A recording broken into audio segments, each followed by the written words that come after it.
Are we torn on Zorn? Let's jump in.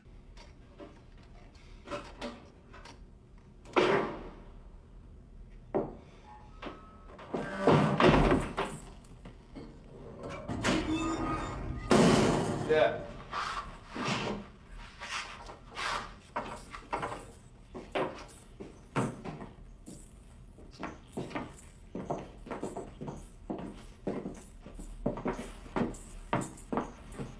Get out.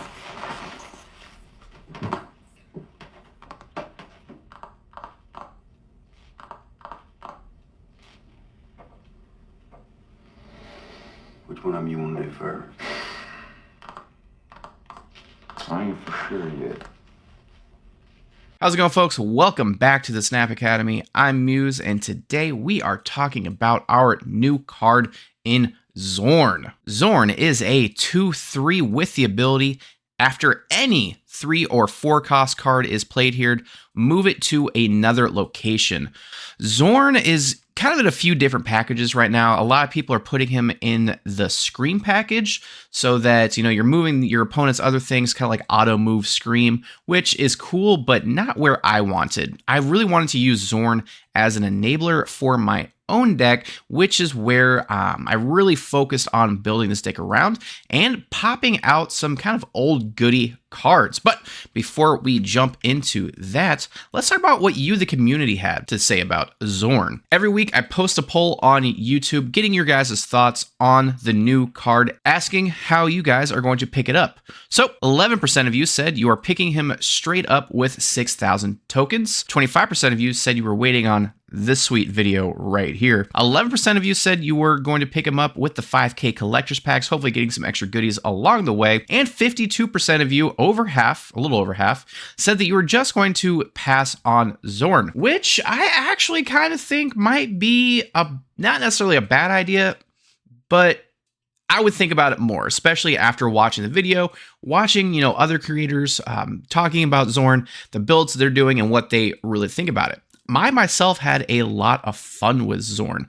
I think that he's a good utility card. And like I said, we're unlocking some of these older cards that you'll see in the deck tech later. He is easy to play around, only being, 3 and 4 costs, but there are some cool synergies there as well. Being able to, lock down location, have your opponent auto move if you are going in for an Asgard, kind of forcing them to play 1 and 2 drops into that Asgard so you can get value off of that, or even, Iron Patriot, following us up on an Iron Patriot lane maybe, if you do have a decent amount, is something to think about. So I do think that there is great utility in Zorn, but I really think he's really great at board control, which is the deck we are going over today. So starting with, again, a little bit different this time, we're going to go with our second kind of big card combo in Jean Grey. A lot of you folks, unless you've been playing Marvel Snap for a very long time, probably don't know who Jean Grey is whatsoever. She is a 3/4 ongoing. Players must play their first card here each turn, which is important because originally I was going to try to play with some Galactus stuff, forcing in my 3 and 4 drops into that lane, move it over so that we're forcing them to play their first card in the lane every time. They cannot play 3 or 4s. But if they get a 1 or 2, kind of fill up, force them into that lane so that we can outpower them later. That was really the goal, but what I found is I didn't need to go completely all in on that. Having Zorn kind of helps spread the board around, and we do have options to kind of move things around within the deck. So having that Jean Grey board control was really, really cool, and I really like. So now, starting from the bottom, we've got Kitty Pryde as our one and only 1 drop. One and only 1 drop. Yeah, our 1 and only 1 drop in Kitty Pryde. She's there to kind of help smooth everything out. She's going to be hitting our Hope Summers, which is going to give us that extra energy every time. And then also, if we need to, play her into the Jean Grey first, getting that extra energy off the Hope Summers as well. And then we can play something somewhere else. Our Madam Web is to kind of move things around and fix our board as we are playing into the Zorn lane. So we have a lot of 3s in here. 1, 2, 3, 4, 5. 5 different 3 drops that we can move around, plus anything else that happens to be on the board. Anything that they move around. For us, if we're playing Scream, we need to reposition. Madam Web is really, really good in this deck. I was running Ghost Spider for a minute, but being able to kind of set it and forget it is very important, as you cannot play Jean Grey on top of a Zorn, but you can play Jean Grey on top of a Madam Web and then move it into Zorn if you need to. That was super clutch. The Surge, everyone plays Surge, and I got to get the sweet variant for Surge. I am the problem in why Second Dinner can charge 2,400 gold for Spotlight variant, just because I really, really, really, really, really wanted this variant. They got me, and I'm the fault. I'm the problem. It's me.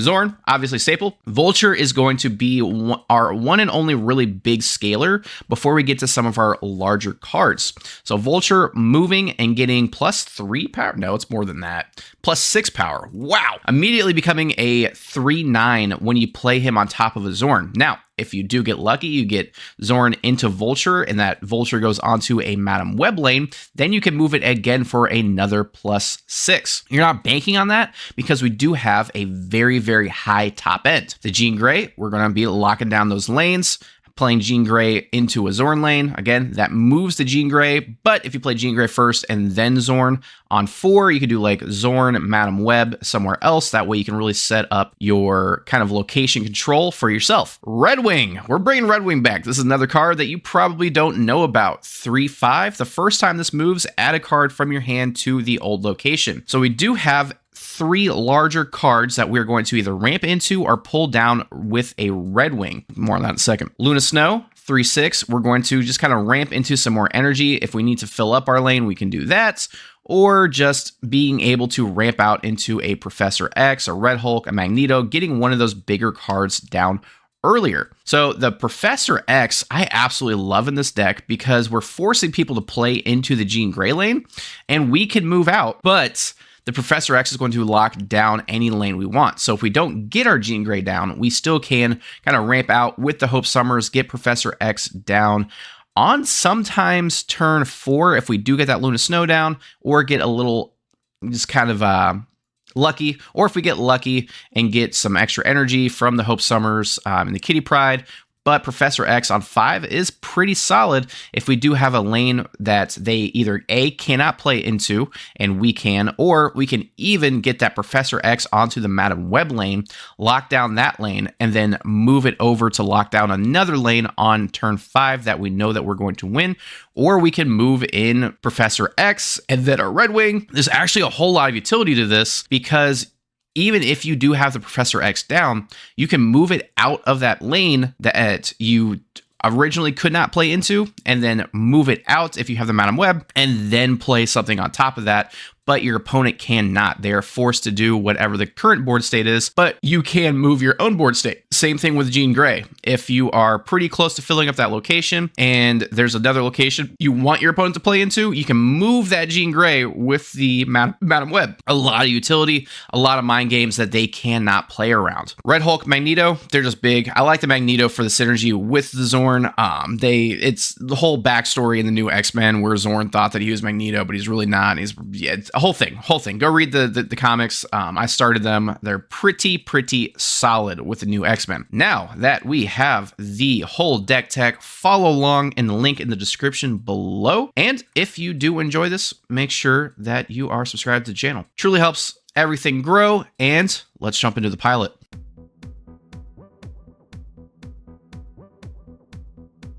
Okay, Zorn into Vulture, not bad here. The Wakanda can protect our Red Hulk if we do get it down. I kind of, Loki, you have no idea what you're getting yourself into other than being able to play really cheap big power cards. Okay. So I think I would, do I want to play Surge to try to keep up? I think I do want to try to play Surge to try to keep up with this Loki getting our big cards here. If they get a Zorn down, that'd be kind of funny. Oh, man. If I lose to myself, I don't think I'll be upset. All right, Jean Grey. That's pretty solid. Into Zorn, maybe? Or I can do Jean Grey into Zorn. I'll do Zorn next turn. Oh, you did not even play the Red Wing gun right? That's funny. So then we go 4 Zorn into a Luna Snow here, and then we should get priority after that. Hopefully we get the like the Kitty Pride or something. That way, okay, Vulture. Ah ha ha!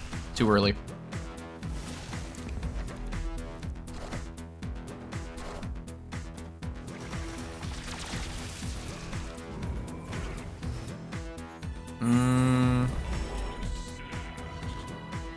Let's go here into here, and then that should knock it over.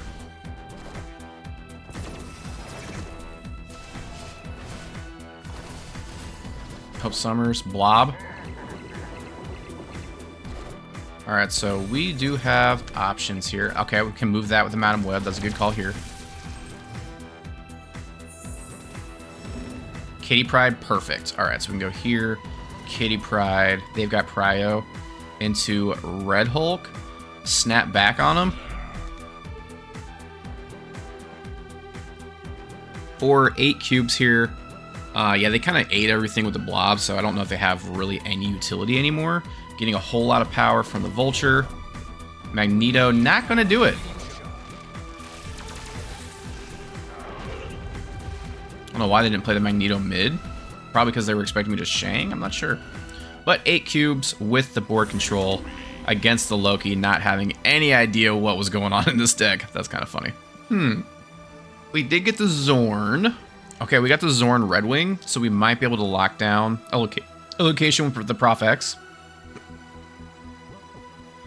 Getting a Red Wing to pull off a Prof X is usually pretty huge. Kind of hate that, but Kitty Pride. I think I'm going to play into the Zorn lane here, or the Quinjet lane maybe. I think I could probably get away with actually doing the Lechuguila. I probably could have, but I just didn't want to take that risk.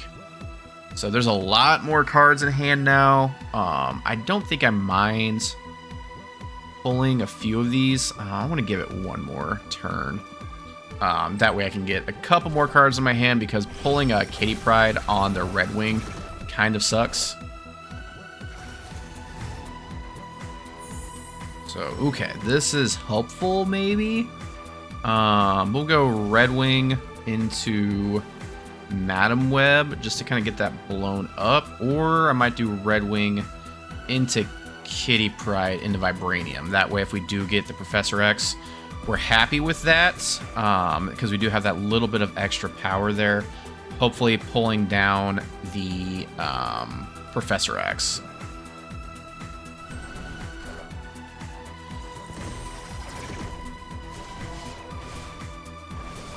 Madam Web, not the best, not the worst.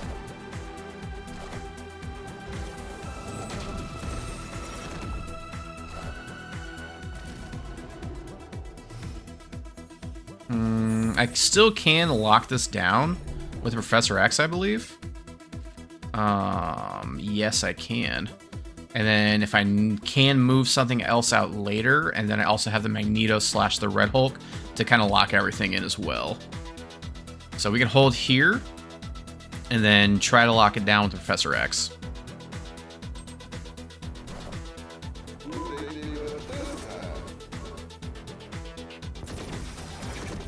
So we know how much we need mid now. The Rogue is grabbing the Vibranium, not a big deal. Knocked it out of the way. And we do lock this lane down. We also have the mid lane locked down now. So how much do I need? Probably not that much. I want to move the Vibranium. I'm going to keep the Vibranium just in case they do have a Killmonger to save that. So the cool thing is I can do like Red Hulk here and then move over something. Might move over the Zorn just for a little bit of extra power, but we do have right locked down with 4, 5, 6, 7. There can't really move anything in. The Zorn's locked down. We've got the Red Hulk to add power here, and Bob's your uncle.